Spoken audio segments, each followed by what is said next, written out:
what is the deeper meaning in art of hosting for you, and how do you use it in your work?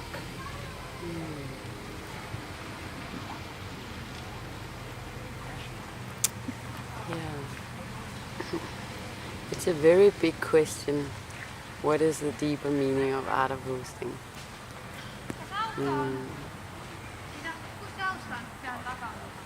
I think We need 2 people more.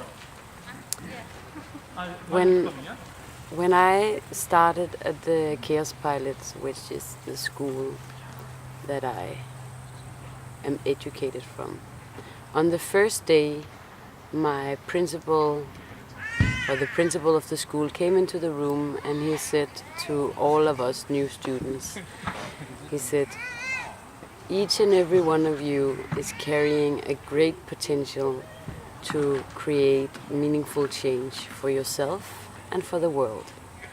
And if you're not planning on using that potential, then you can walk out of the door. And I think that changed something very dramatically for me, in the sense that for the first time someone told me that I have the potential to create meaningful change in the world, and I took that quite seriously. So, and I think that what art of hosting does is that it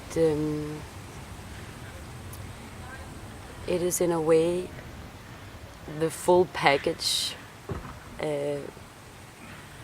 of practice of what I need as a practitioner of participatory leadership and hosting conversations for change and working with collaboration for transformative learning.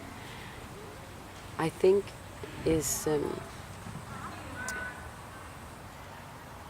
the fact that it is both a community, so it is people, and also it is a whole bunch of methodologies and theoretical models and these kind of things. So it's process, people and process, and then it's also like all the outcomes that is happening all around the world, which is like people doing real work and feeding that back into the system. So I feel I'm connected to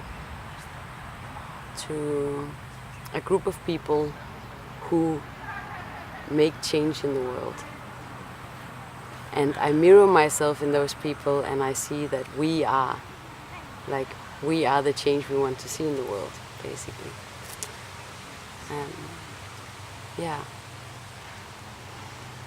And how do you use it in your work?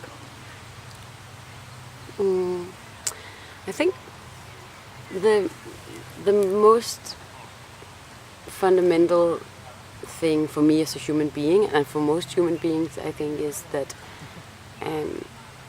if I feel seen and I feel listened to, and I feel that my contribution is appreciated and acknowledged, then I want to contribute.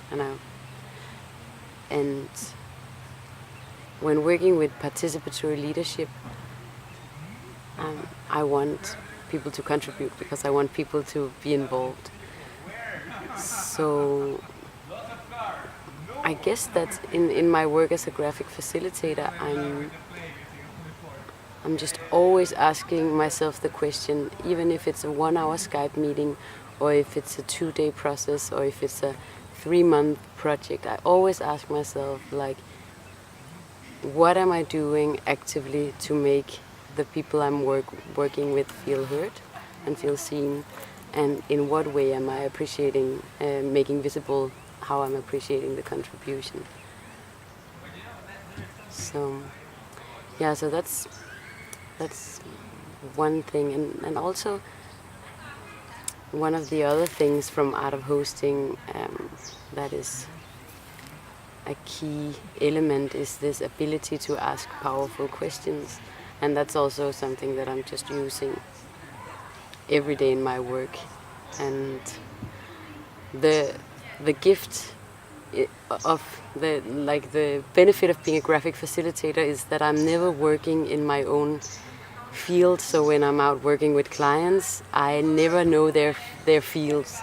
So I can be very naive and ask all the stupid questions, and I do that a lot.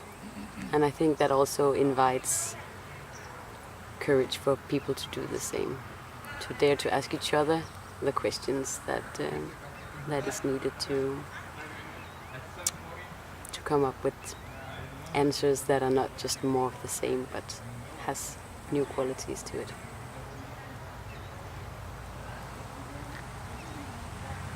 Yeah, I don't know what Thank else you. to say. And maybe something you would like to say to those who would like to bring art of hosting more in their lives or in their work? How to start or what to notice? Yeah.